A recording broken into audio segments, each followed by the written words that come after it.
Texto de 1 Tessalonicenses, no capítulo 5.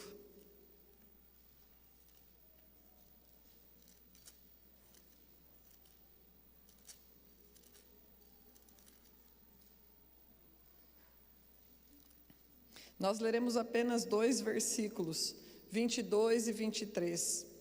E diz assim: afastai-vos de toda forma de mal, que o próprio Deus da paz vos santifique integralmente, que todo o vosso espírito, alma e corpo sejam mantidos irrepreensíveis na vinda do nosso Senhor Jesus Cristo.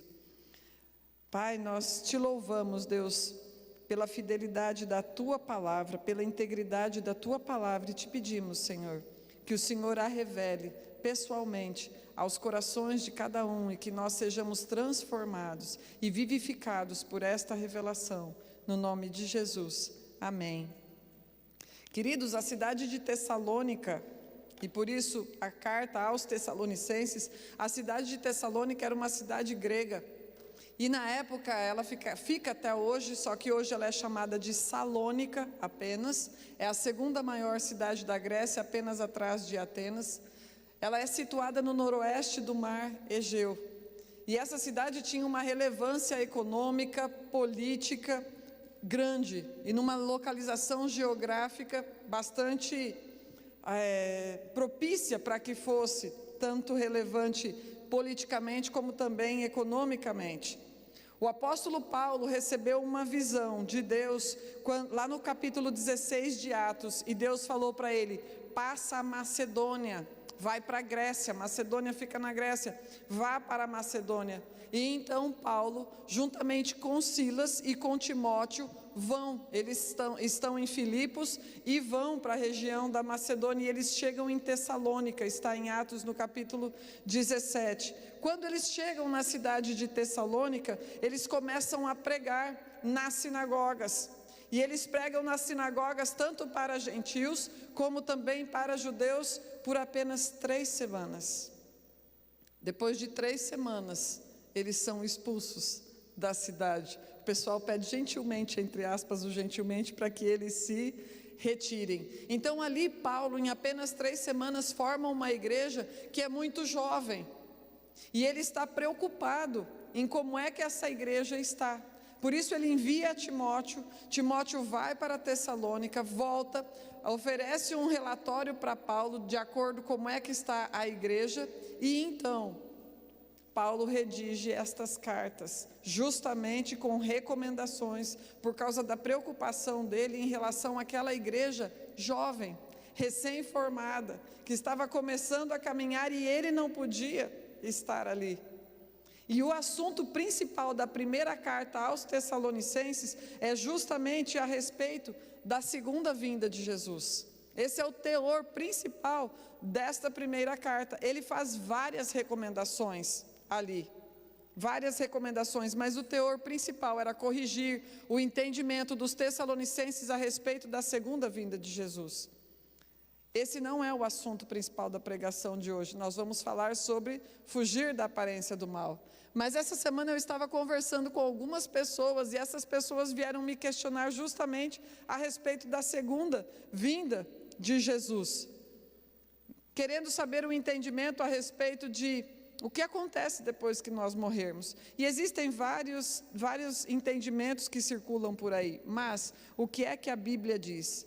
A Bíblia diz que quando nós fechamos os nossos olhos e nós abrimos, nós estamos diante de Jesus. Assim que nós fecharmos os nossos olhos, quando o Senhor nos recolher, a Bíblia diz que a carne volta para o pó, mas as almas voltam para Deus. Em 2 Coríntios, no capítulo 5, no versículo 8, diz assim: sendo assim, caminhamos em plena confiança e preferimos estar ausentes deste corpo, para estarmos completamente presentes com o Senhor. Porque morrer é sobre isso, é sobre deixar de habitar este corpo, mas estar presente diante de Jesus. Foi por isso que que Jesus falou para o ladrão: hoje mesmo você estará comigo no paraíso. E Jesus, quando estava crucificado, ele falou: Senhor, em tuas mãos entrego o meu espírito. O corpo foi sepultado e o espírito voltou para Deus. E é assim que acontecerá conosco também, quando fala a respeito da ressurreição na segunda vinda de Jesus, está falando da ressurreição dos corpos. O espírito de todos nós, que somos filhos de Deus, volta para Deus. Filipenses no capítulo 1, versículos 22 e 23. Caso continue vivendo no corpo, certamente apreciarei o fruto do meu labor, mas já não sei o que escolher. Sinto-me conclamado pelos dois lados, desejo partir e estar com Cristo, o que é infinitamente melhor, mas entendo que por vossa causa é mais necessário que eu esteja no corpo. O dia que nós fecharmos os nossos olhos, será o dia mais feliz das nossas vidas, porque aquilo que nós aguardamos em toda esta existência acontecerá. Nós estaremos face a face com Deus, como nós cantamos aqui.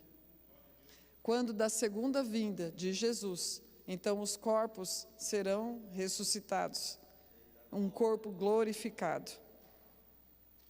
Mas essa não é a temática da noite. Quem sabe isso vai ser assunto de alguma pregação, ou já vou fazer a recomendação. Em março começa a escola de teologia, e se você deseja participar, é só conversar com o Anderson no final do culto. A partir de março nós já estaremos com a escola de teologia acontecendo novamente.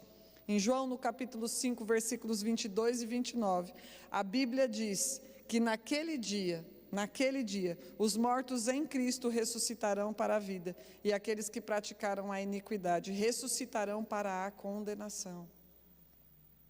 E esse dia com letra maiúscula, como disse o pastor Evert na semana passada, não será para nós como um ladrão. Não será para nós como um ladrão. Quando a gente pega esse texto de 1 Tessalonicenses, que é o texto que nós estamos trabalhando, no capítulo 4, nós vamos ver escrito assim, que é o dia da volta de Jesus, ninguém sabe, e virá como um ladrão. Até aí, a maior parte do pessoal, todo mundo sabe.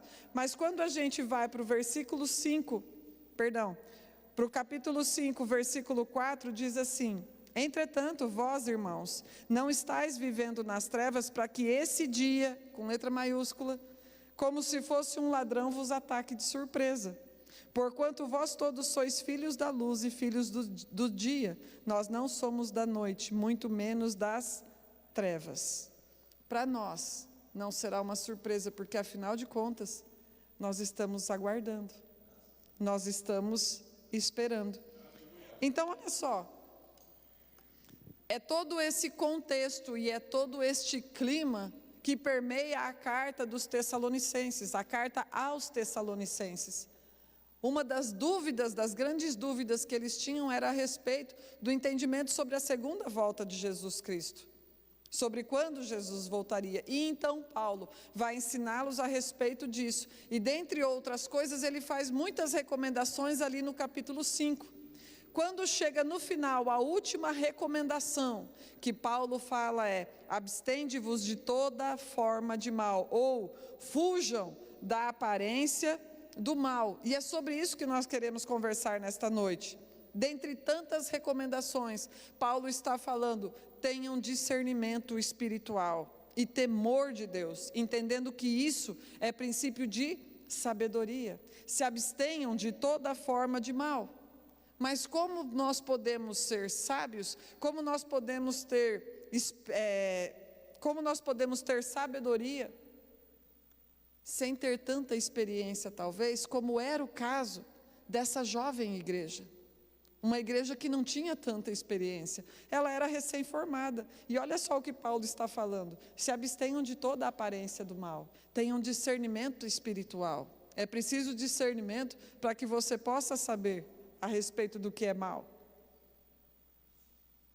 Então, como que nós podemos ter sabedoria, sendo que talvez nós não tenhamos experiência ou conhecimento a respeito de todas as áreas? Uma das coisas que nós mais pedimos para Deus em alguns momentos é sabedoria, para sabermos lidar com toda a sorte de situações nas nossas vidas. Horizontalmente, uma pessoa considerada sábia é uma pessoa experimentada, uma pessoa que tem experiência, que já aplicou o conhecimento em muitas áreas e em muitas coisas, muitas vezes.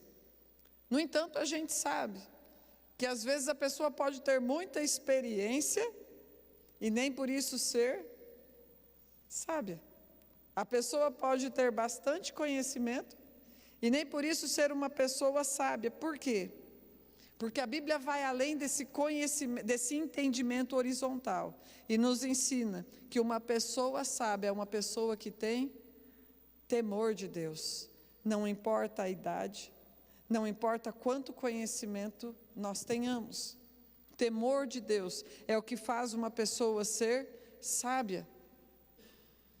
E Deus ensina isso, inclusive, quando Ele está ministrando aos jovens, porque os jovens são, por definição, inexperientes, pouco maduros ainda. Então, o que Deus fala, inclusive, para os jovens, lá em Eclesiastes, no capítulo 12 e no versículo 1? Lembra-te do teu Criador, no dia da tua mocidade, antes que venham os maus dias e você pense, neles eu não tenho prazer. Lembre-se do Senhor.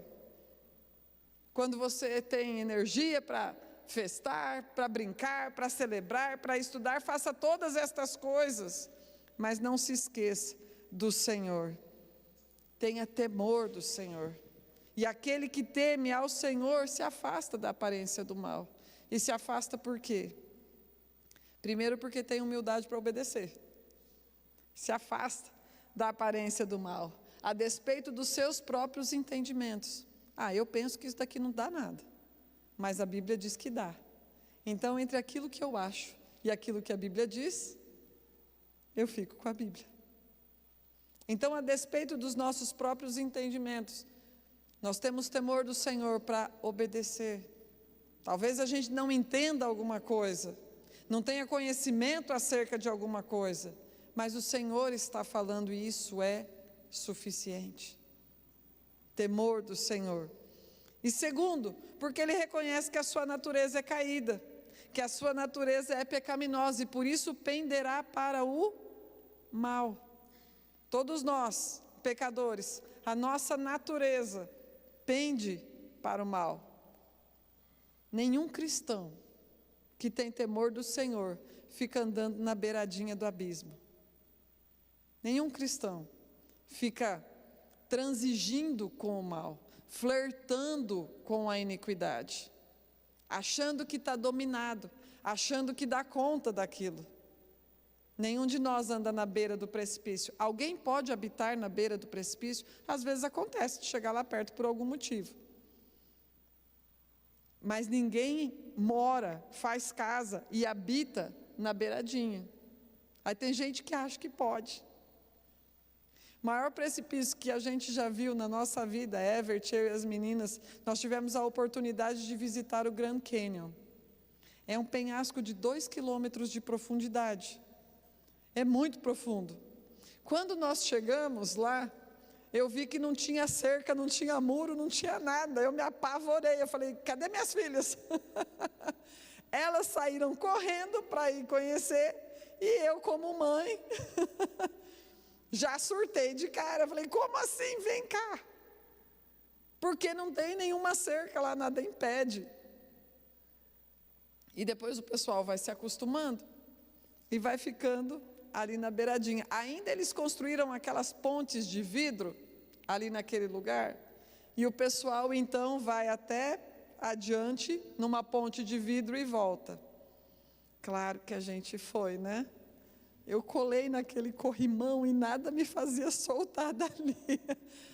Os jovens, as minhas filhas inclusive, me zoando por causa disso, né? Mas dá um frio na barriga, vem uma adrenalina, deu um medão ali. Nenhum de nós que ama a vida fica andando na beiradinha do penhasco e transigindo com o mal, com aquilo que é errado. Por quê? Por causa da preservação das nossas vidas. Tolo não é aquele que sai correndo e se atira, esse daí é louco. Tolo é aquele que fica andando na beiradinha, achando que dá conta, que vai se aproximando, que sente o frio na barriga, que percebe o perigo, mas pensa, eu posso ficar aqui, não vai acontecer nada. Aqui eu posso permanecer. O tolo é aquele arrogante que acha que dá para viver ali, que pode continuar ali, que os seus pés não vão desviar para a morte. E o texto de Provérbios, no capítulo 27, no versículo 12, diz assim: a pessoa sábia, ou perspicaz, ou prudente, percebe o perigo, percebe o mal e busca refúgio. O incauto, o tolo, o imprudente, segue adiante e sofre as consequências. O sábio vê o mal e se desvia. O tolo vê o mal e segue em frente. Por quê? Porque ele acha que ele dá conta. Porque ele acha que está dominado. Porque ele acha que está controlado, que não dá nada andar ali na beiradinha. Já teve a oportunidade de tentar prevenir alguém a respeito de alguma coisa ruim que poderia acontecer com aquela pessoa, se ela insistisse naquela atitude, se ela mantivesse aqueles hábitos ou algo assim, e a pessoa foi te desconversando, dando a entender que sabia muito bem o que estava fazendo, e você só fica assim, ai meu Deus do céu. Junto com a tolice vem a arrogância, é um pacote perfeito para a caca. Além de tolo, é arrogante, se acha. É o combo perfeito para dar tudo errado. Moça, não namora ninguém que não tenha os mesmos princípios cristãos que você. Moço, não namora ninguém, não casa com alguém que não tenha os mesmos princípios cristãos que você. Não, mas com jeitinho eu vou levar para a igreja. Sabe a beiradinha? Então, não vai dar nada, não, fica na beiradinha. Casa com alguém que não ama a Deus tanto quanto você ama. Não vai jogar videogame, não vai assistir séries, não vai ficar xeretando nas redes sociais antes de fazer o seu devocional, antes de ler a palavra e de meditar com Deus. Não, mas é só meia horinha. Dali a pouco eu já vou para o devocional. Vai.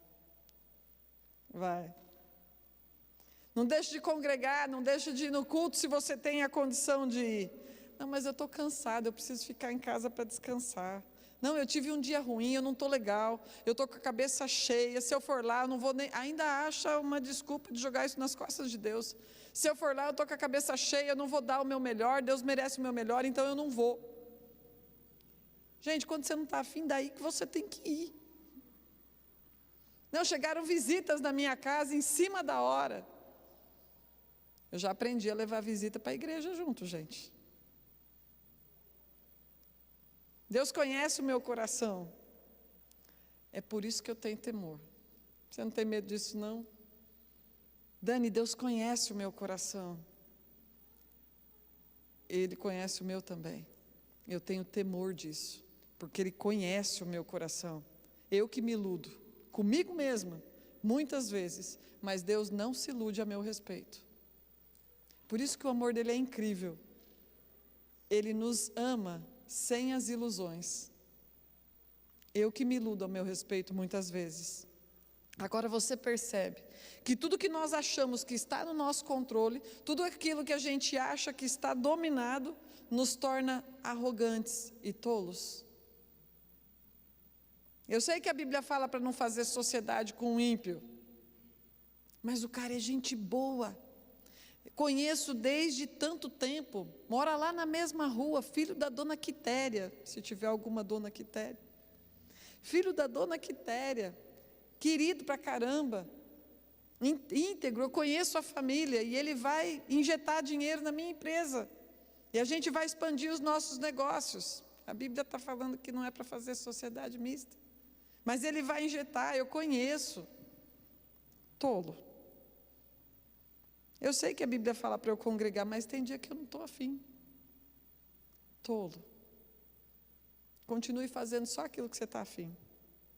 Eu sei que a Bíblia fala para eu ofertar, mas a situação do país está difícil. A inflação subiu, os juros estão aumentando. Então eu preferi comprar dólares ao invés de ofertar. Tolo. Eu sei que a Bíblia fala para eu perdoar, mas você não tem ideia do que aquela pessoa falou para mim, do que ela fez comigo. Tolo. Eu sei que a Bíblia fala para eu usar a minha boca para dar graças a respeito de todas as coisas.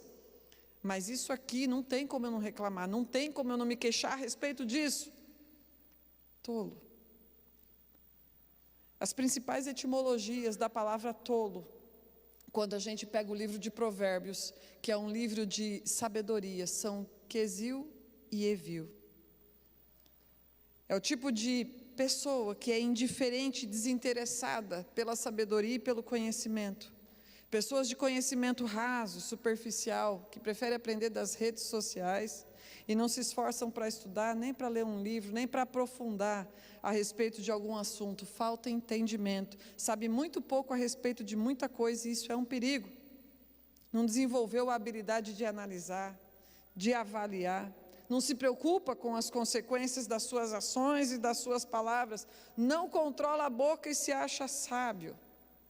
O livro de Tiago fala que todo aquele que controla a sua boca também controla todo o seu corpo. E se você tem dificuldade em relação a isso, para segurar a boca, ora, jejua, clama a Deus, leia a palavra, medite, a gente muda. O Everett sabe o quanto eu sofri, e ele também, principalmente no começo do casamento, porque eu falava muito. Né, pastora? Estou me denunciando aqui, ó. Falava pra caramba. Achava que sabia tudo. Eu continuo aprendendo sobre o que falar, sobre a hora de falar.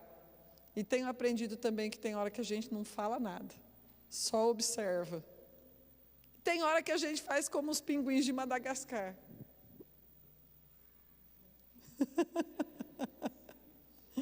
Tem hora que a gente faz como os pinguins de Madagascar.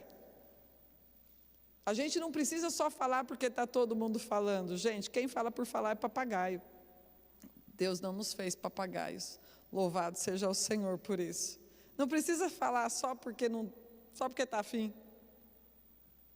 Eu já fiz muita tolice por não discernir a respeito destas coisas. O uso da língua, o uso da fala. Quando fala a respeito, em Provérbios, a respeito do tolo e vil, e aí é um sinônimo, tá? Não é classificação de tolo isso ou tolo aquilo. Eu sou tolo tal, não, eu sou tolo aquilo. Não é sobre isso. São somente as principais palavras que são usadas para descrever a tolice no livro de Provérbios. Está falando sobre aquele que rejeita a sabedoria e faz isso como um estilo de vida. Maldura que a pessoa se acha sábio. Não sabe se relacionar com os outros, é fácil de ser provocado e a sua insensatez é expressa em suas palavras, pensamentos e atitudes. Quem não foge da aparência do mal é tolo. E uma das grandes dificuldades, gente, a respeito disso, é que o mal é mal, mas ele tem uma aparência boa. A Bíblia está falando para a gente fugir da aparência do mal. Mas vocês já perceberam que o mal é mal, mas a aparência dele é boa? E é essa que muitas vezes é a nossa dificuldade?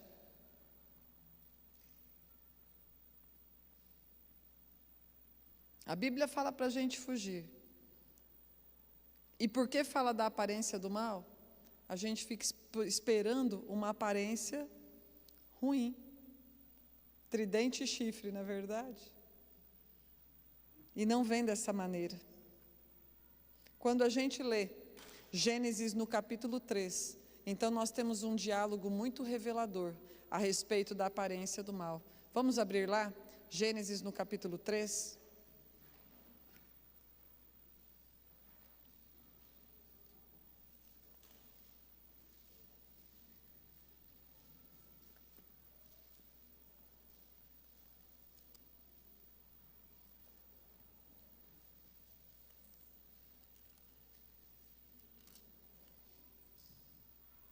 O versículo 1 diz assim: a serpente era o mais astuto de todos os animais dos campos que Deus havia feito.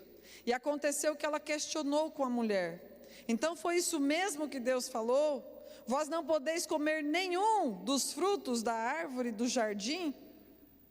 Além da serpente colocar em dúvida a palavra de Deus, ela cita a ordem original de Deus de uma maneira distorcida. Porque a ordem original que foi dada está lá em Gênesis, no capítulo 2, nos versículos 16 e 17. Olha o que diz, 16 e 17 do capítulo 2. E o Senhor deu a seguinte ordem ao homem: comerás livremente o fruto de qualquer espécie de árvore que está no jardim. Contudo, não comerás da árvore do conhecimento do bem e do mal, porque no dia em que dela comeres, com toda certeza morrerás. Deus deu uma ordem permissiva, de muita bondade, porque Ele falou: vocês vão comer de todas as árvores do jardim, com restrição de uma apenas, cujo objetivo era a preservação da vida. A serpente coloca em dúvida a bondade de Deus, enfatizando e ampliando a proibição e omitindo os benefícios daquela proibição. Porque uma das aparências do mal é essa: obedecer a Deus vai acabar com a minha liberdade.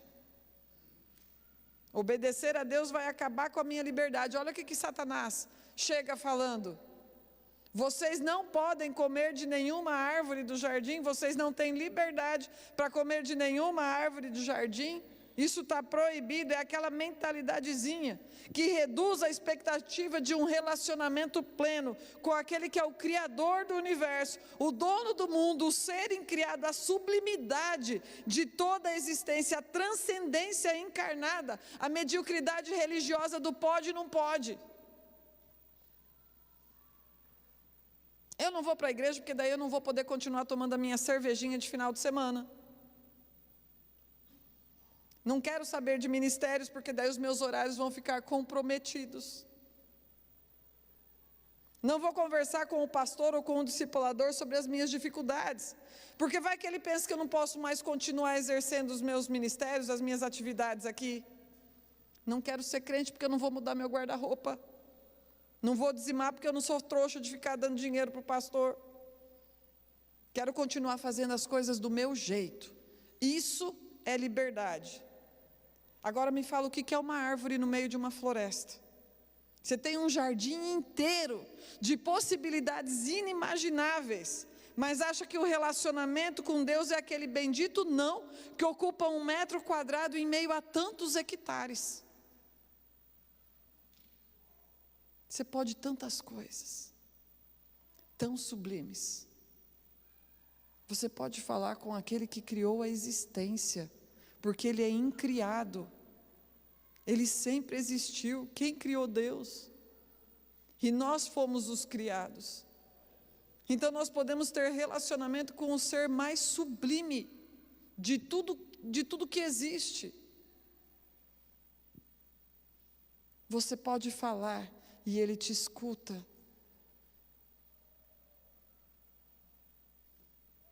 Tem um filme excelente que se chama Paulo o Apóstolo. Já viram? Paulo o Apóstolo. Passou alguns anos atrás. Esse filme, ele é muito bom. E tem uma passagem do filme que tem uma fala maravilhosa, e eu transcrevi aqui. Diz assim, essa passagem do filme: imagine-se olhando para o vasto mar diante de você. Você se abaixa, põe a mão na água e traz um pouco de água para você. Imediatamente a água começa a escorrer pelos dedos, até a mão estar vazia. Esta é a vida do homem, do nascimento à morte. Ela está sempre escorrendo por nossas mãos, até se ir, junto com tudo que você tem apreço neste mundo.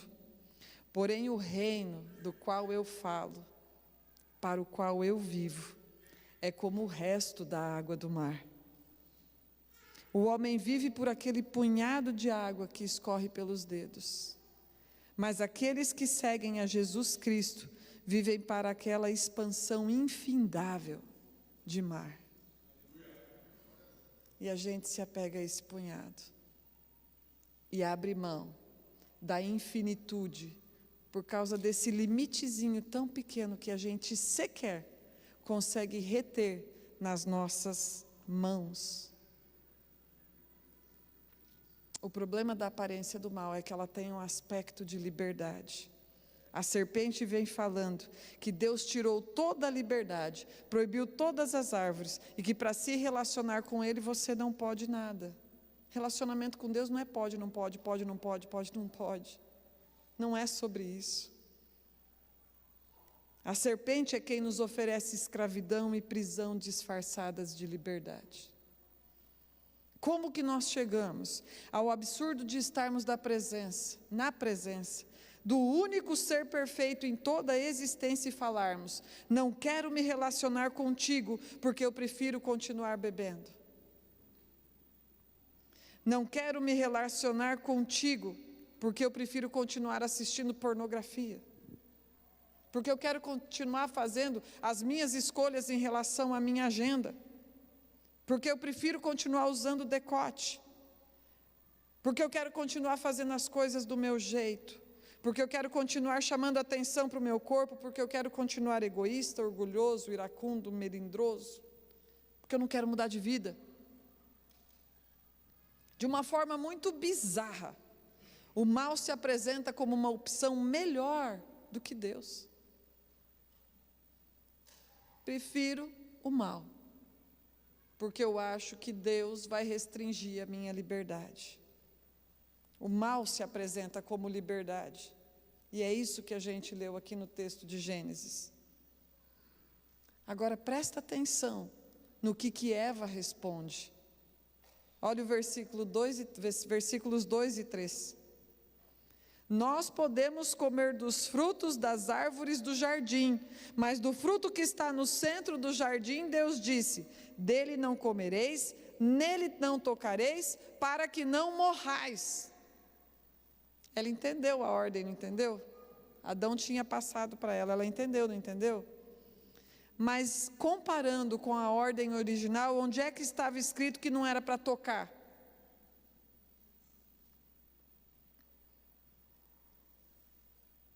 Sabe aqueles desenhos que são caricaturas?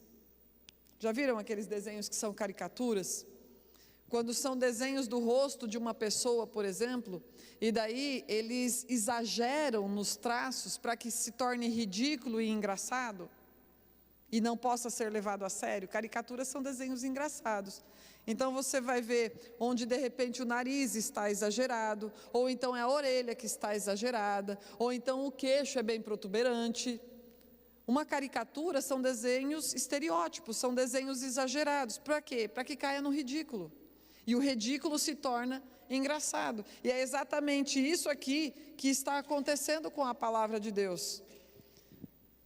Na caricatura, a gente observa que um ou dois aspectos serão exagerados de uma maneira negativa para que se torne engraçado, para que se torne ridículo. E é isso que a serpente e Eva estão fazendo aqui, exagerando e distorcendo, a ponto de se tornar um absurdo, de modo que não possa ser levado a sério o suficiente para ser obedecido. Primeiro a serpente chega falando que a proibição era para todas as árvores, e depois Eva falou: a gente não pode nem tocar, para que se torne absurdo, para que a gente não obedeça. Que absurdo que o sexo que adora a Deus seja somente entre homem e mulher casados. Amor não pode ser proibido, todo tipo de relacionamento deve ser permitido, isso é liberdade. Isso é liberdade. Sexo com meu cônjuge não é liberdade. Liberdade é eu ter sexo com quem eu quiser, inclusive as aberrações mais... E de manhã eu mencionei no culto da manhã, eu escrevi, mas é tão feio que eu não tenho coragem de mencionar, não. Porque é muito animalesco que a gente tem visto. Incitado pelo mal. O homem vai distorcendo a verdade de Deus em mentira, a fim de fazer a sua própria vontade. Como se a palavra de Deus, como se a vontade de Deus é que fosse absurda. E aí alguém pode questionar, porque eu já ouvi a respeito disso. Se Deus sabia que o homem ia comer daquela árvore, sendo ele bom, então por que ele colocou aquela árvore proibida lá no jardim? Deus é bom, sabia que o homem ia comer, Sabia que aquela árvore não poderia ser comida do seu fruto. Então por que ele colocou aquela árvore lá no meio do jardim? Porque um homem livre de verdade sabe ouvir não. Um homem que é livre de verdade sabe ouvir não. Se você somente ouvir o sim, você então está preso ao sim. E isso é prisão. O que acontece com uma pessoa que só escuta sim, sim, sim para todas as suas vontades, para todos os seus desejos, para todos os seus projetos, para todos os seus sonhos? Se você só sabe ouvir o sim, então você está preso. Mas se você sabe ouvir tanto sim quanto não, então você é livre. Porque um homem livre de verdade sabe ouvir o não. E segundo, porque liberdade é compromisso com responsabilidade. Uma pessoa livre tem compromisso com as responsabilidades. As pessoas mais livres são as mais responsáveis. Eu tenho 2 filhas, as 2 dirigem. Se elas pegassem o carro e saíssem fazendo loucuras no trânsito, elas não poderiam mais continuar dirigindo, seria proibido, seria não para elas. Não pode dirigir, por quê? Porque faz loucura, faz tolice quando está com o carro na mão.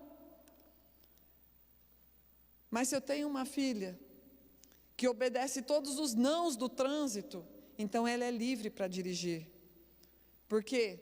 Ela vai respeitar quando ver o trânsito falando assim: não ultrapasse pelo acostamento, não cruze a preferencial, não ultrapasse o sinal vermelho, não exceda o limite de velocidade. Se ela obedecer a todos os nãos, sabendo que eles preservam, guardam a sua vida, então ela é livre para dirigir. A liberdade está no amor à vida que é proporcionado pelo não, e não no sim incondicional e irresponsável que leva para a morte.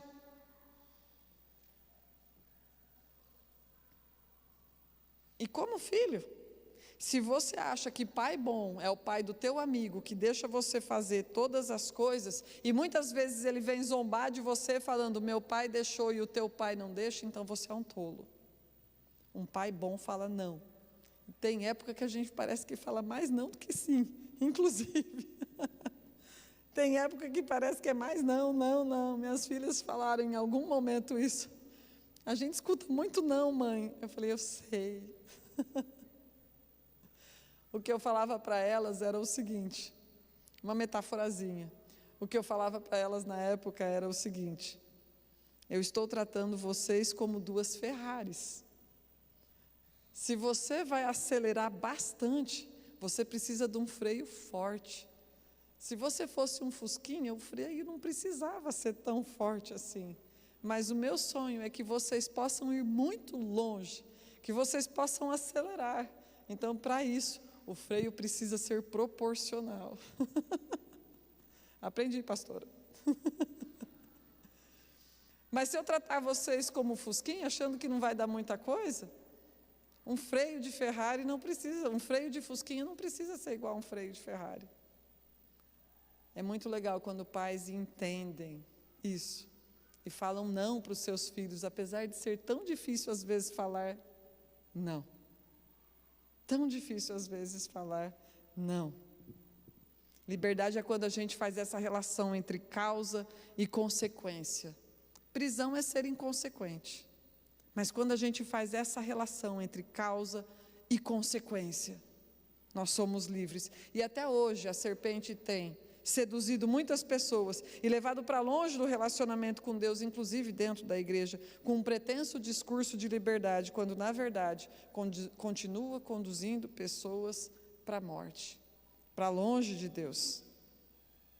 Esse texto de 1 Tessalonicenses, no entanto, depois de todas essas recomendações, a última, que foi aquela que nós nos atemos, diz assim: abstende-vos de toda forma de mal. Fuja da aparência do mal. Ele ensina de que maneira que nós fazemos para discernir, termos esse discernimento a respeito do mal, e de que maneira que nós podemos nos abster. Vamos lá para 1 Tessalonicenses, volta lá no versículo 23. 5:23.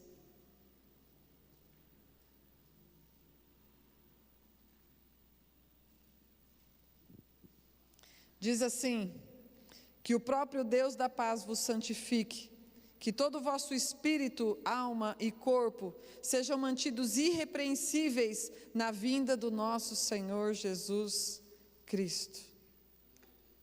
Como a gente faz para se abster de toda forma do mal? Santidade. Que o Deus da paz vos santifique. Santidade. E santidade é algo que Deus faz nas nossas vidas e nós correspondemos também. O texto de Hebreus vai falar sobre isso, que nós temos que nos esforçar para nos santificarmos e que sem a santificação ninguém verá a Deus. Então é algo que Deus faz nas nossas vidas, mas nós também correspondemos. Santidade. E santidade é o quê? Separação. Deus é santo. É um dos atributos de Deus. E existe algo que eu acho bem interessante, que quando nós pegamos a palavra santidade em latim, em Roma existia um deus chamado Sancus. E esse deus era responsável para que todas as promessas, todos os juramentos e todas as leis fossem cumpridas. Eles tinham muitos santos, muitos ídolos, muitos deuses em Roma. E esse Deus era responsável por isso, por fazer com que as leis e promessas fossem cumpridas. E daí de Sancus nós temos a palavra sancire, que significa sancionar, consagrar, santificar. Quando leis são sancionadas no Brasil, por exemplo, é este verbo que vem deste lugar aí. Por isso, uma pessoa santa é uma pessoa em quem a lei está vigorando. A lei não foi anulada, ela foi cumprida por Cristo e outorgada graciosamente para cada um de nós. Então você é uma pessoa em quem a lei de Deus vigora. Você é uma pessoa onde a verdade está vigorando. A verdade está dentro de você, vigorando ali dentro.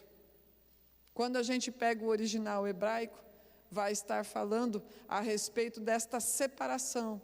Tem a ver com a circuncisão lá atrás. Por isso uma separação, por isso vai falar de apartar, por isso vai falar de cortar. E a circuncisão é isso, é um corte em forma de circunferência. Faz com que não esteja preso a coisa alguma. Então é esta separação. E por fim, no grego vai falar sobre separação para servir a Deus. Santo é aquele que entende que é separado para fazer tudo para a glória de Deus. Santo é aquele que é separado aqui dentro, internamente. Por quê? Porque a verdade já foi revelada no seu interior e é ela que está vigorando ali dentro. Quantas vezes você se depara com situações inúmeras e você tem a opção de agir de acordo com a verdade que foi revelada através da palavra de Deus no seu coração, ou fazer do jeito que o contexto oferece, ou fazer do seu jeito, de acordo com o jeito da sua vontade. Santo é aquele que faz a vontade de Deus. Santo é aquele que se separou para isso. A gente vive de acordo com a verdade de Deus e não de acordo com as mentiras de Satanás. Houve alguém essa semana que falou que amava ou que era amante da democracia porque os amantes são mais apaixonados pelas amantes do que pelas mulheres. Que mentira! Isso veio a público, está nas redes sociais. Que mentira! O adultério jamais será melhor do que o casamento. E pode sim ter essa aparência de liberdade, mas vai conduzir para o inferno. 2000 anos atrás, houve uma autoridade chamada Herodes, que também falou a respeito do adultério. E João Batista se levantou e falou para Herodes: você não pode se deitar com a esposa do teu irmão. João Batista morreu por causa disso. Herodes, se não se arrependeu, foi condenado. E não sou eu que falo estas coisas, está na Bíblia. Ser livre é ser santo para viver a verdade. Deixou de ser escravo das mentiras e do pecado. Santo é alguém que foi separado pela verdade no seu interior. E considerando isso, que santo é alguém que vive de maneira separada, apartada, porque recebeu essa revelação da verdade, nós podemos sim, então, compreender o que é liberdade de fato. Porque liberdade não tem a ver com fazer as coisas do meu jeito, ou de acordo com a pressão social do contexto. O que a Bíblia fala em João, no capítulo 8, versículos 31 e 32? O começo talvez vocês não lembrem, mas o final vocês vão lembrar. Então disse Jesus aos judeus que haviam crido nele: se permanecerdes na minha palavra, verdadeiramente sereis meus discípulos, e conhecereis a verdade, e a verdade vos libertará. Não são as palavras de Satanás que nos libertam, é a palavra de Deus que nos liberta. Eva não permaneceu na palavra de Deus, ela distorceu, deturpou, a fim de usar conforme a sua conveniência, e ela saiu do status de livre para escravizada. Conhecer a verdade e permanecer nela, a palavra de Deus é esta a verdadeira liberdade. E depois, na sequência do versículo 23, ele vai falar a respeito de nós sermos conservados em tudo que é em nós, corpo, alma e espírito, na expectativa da volta de Jesus, porque ele vai voltar.